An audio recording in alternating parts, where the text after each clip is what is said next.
Dear students, Professor Vasant here.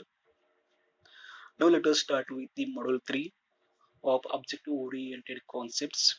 In this module, we are going to study the concepts, classes, inheritance, exception handling, packages, and the interfaces. Now let us see one by one. Now we'll see the concept of classes. By definition, class is an encapsulation of data variables and the methods.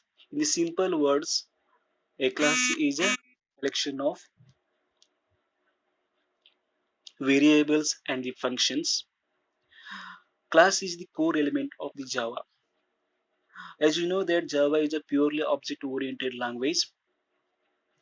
Purely object-oriented language means that whatever we are writing a programming lines that should be inside the class only. So that class is the core element of the Java. And most important thing to understand about a class is that it defines a new data type by the class name. We'll see in next example. And Java main is encapsulated by the class.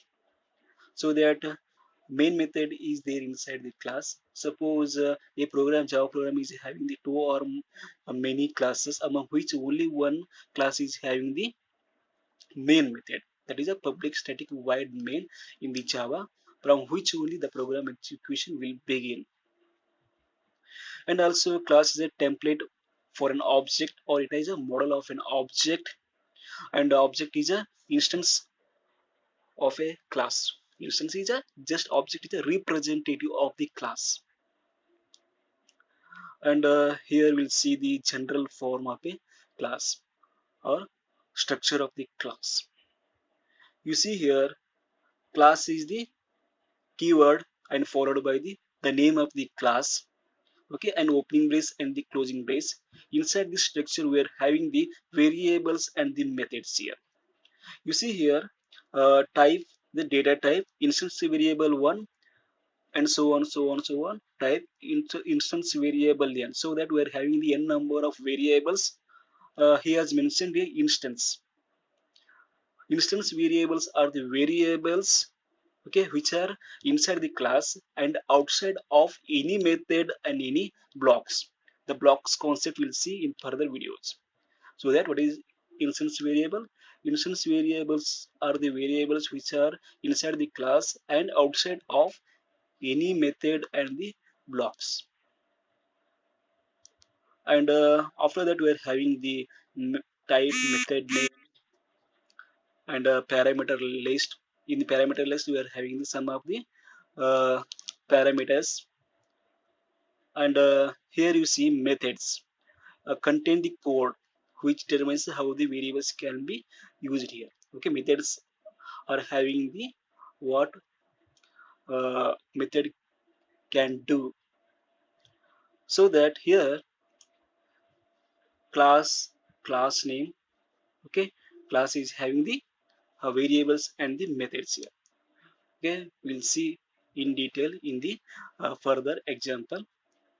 Okay, here you see uh, the data or variables defined within the class are called the instance variables. As I already told that the variables inside the class are the instance variables, but they have to be outside any of the method and the blocks here. And code is there inside the methods.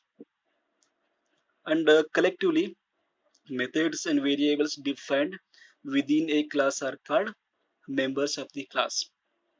I told that class is having the members as variables and the methods here. And then next, in most classes, the instance variables are acted upon and accessed by the methods defined for that class here. And then general rule is that it is a method that determine how a class data can be used. Variables defined within a class are called instance variables. Yes, because each instance of the class instance is the object of the class contains its own copy of the variables. Thus, data for one object is separate and unique from the data for another object. Suppose for example, you imagine that you have created two objects for the same class. Both two objects are having their own memory location for the instance variables. And then all methods have the same general form as main, okay, which we have been using thus far. However, most methods will not be specified as static and or public here. Okay, uh, only one class is having the main method out of all the classes in the program. Only one class is having the main method. From that main method, the program execution will begin. In next video, we'll discuss class with an example.